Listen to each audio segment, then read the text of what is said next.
very welcome back. Now, dating can be hard enough at the best of times, and in a highly contagious global pandemic, add in even a highly contagious global pandemic to the mix, and it becomes an entirely different game, one in which nobody is quite sure of the rules. And with Valentine's Day upon us, it's the perfect excuse to put yourself out there into the big bad world of online and social distance dating. So joining us with some dating tips to land the man or the woman of your dreams is dating coach Frances Kelleher. A very good morning. Happy Valentine's to you, Frances. Happy Valentine's to you. Thanks for having me on. Good morning, coach. Coach, exactly. We're listening carefully here. Maybe we'll start with, well, we mentioned in the intro there, Frances, dating can be tricky at the best of times. We're in much trickier zones now in terms of the virtual world and Zoom and Skype first meetings. So where do we start in terms of the first date? Keeping it short and sweet is your first suggestion.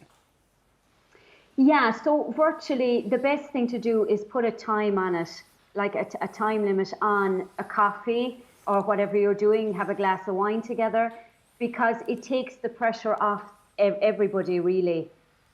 So you have to keep it short and sweet, and there's no pressure then, and you can actually enjoy the virtual date.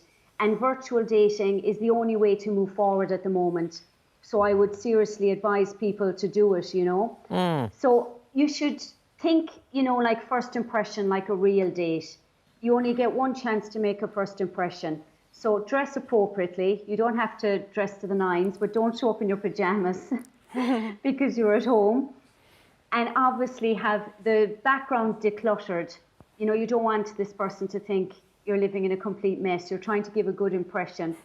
So, and obviously be courteous, be positive, just like a real life date. You only get one chance for the first date to put your best foot forward. So that's what I would say there. And the other thing is, don't list off a load of questions like a Skype interview. It's very off-putting. I guess with the Skype thing, people are used to it for work, but this is a very different environment. And also maybe don't use a green screen and pretend you live in a mansion with 2 swimming pools and 5 cars.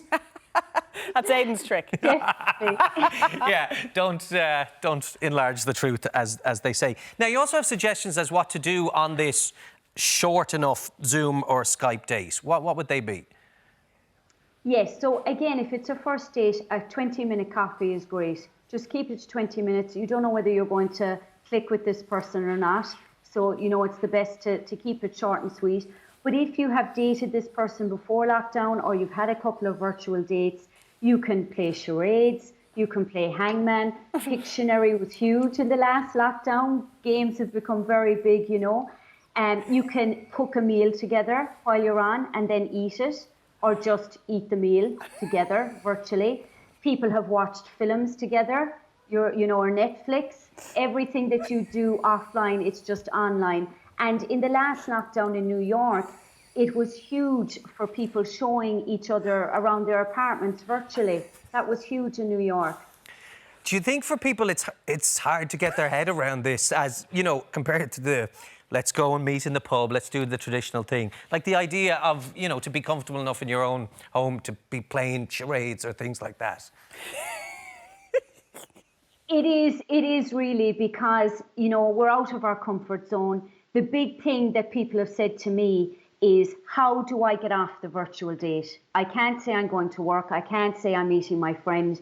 So that's really the best thing to do, is to put the time limit on it, because it is out of our comfort zone.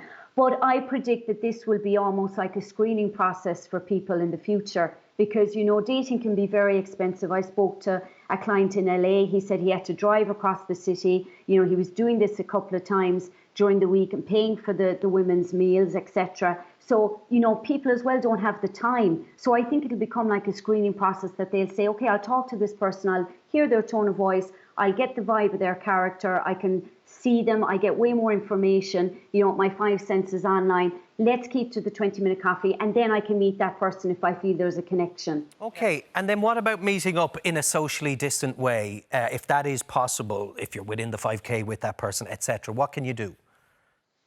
So again, like I say, we are caught with the lockdown. But what I would suggest is go for a walk in the park, go for a walk on the beach. I've done my own research on this myself, and even for first dates or social distancing dates, Women don't want the 4-hour meal, the 2-hour meal. It's too much pressure. They always say they'd love to go for a coffee or a drink or a walk. And again, if you're near a park, you can go for a cycle. It takes the pressure off having to talk all the time. People say that to me, oh, I feel like to talk all the time. So, you know, it's more relaxed. And if you're near a lake, you could take a boat out, you know, sit on opposite ends of the boat. Everybody doesn't have that luxury of having a lake beside them, where we're spoilt down here in Killarney with the park. But that's another option if you have that available to you. That sounds very romantic. You're painting a lovely picture the there, Notebook, Francis. isn't it? Yeah, That's the absolutely. Notebook, yeah. It's straight out In of the a rain. movie. That's rom-com stuff. In terms of setting up your profile, and you keep coming back to the word honesty here, that's just really important, isn't it? First of all, to represent yourself honestly. Yeah, honesty is the number one thing that people look for online. So men tend to lie about their weight, and men tend to lie about their height, and women about their weight. So the pictures are 90% of the profile. Have one full-length picture. You'll get 200% more messages if you do that, because it shows you're not hiding anything, you're honest. Now, people make up their mind about you in 1/40th of a second of your picture. So the picture is 90%. Have no hats, no sunglasses, you know, no sexiness, no nudity. That's all no.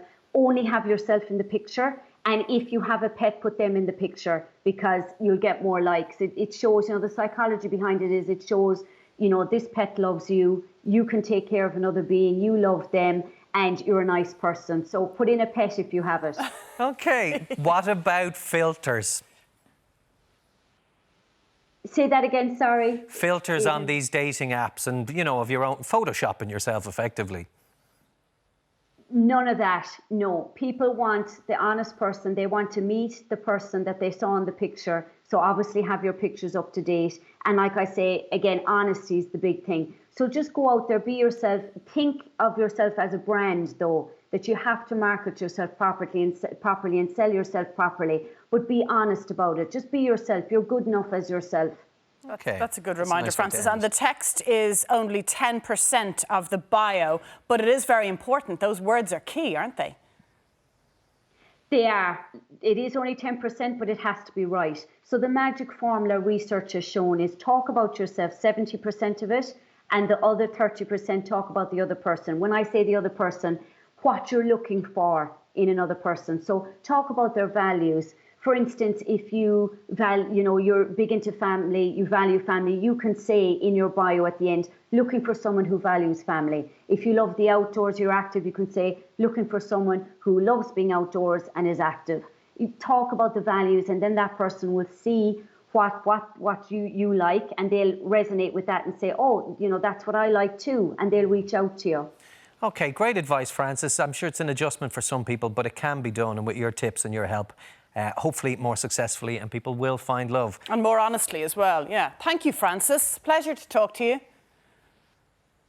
Thank you so much. And happy Valentine's. Sorry for laughing at the hangman thing.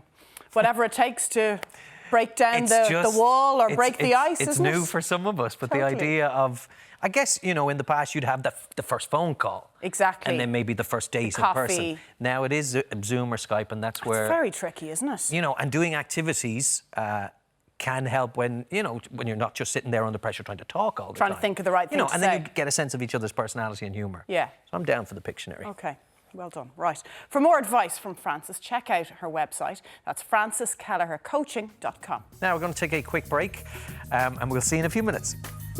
Read it, Aidan. Don't read that.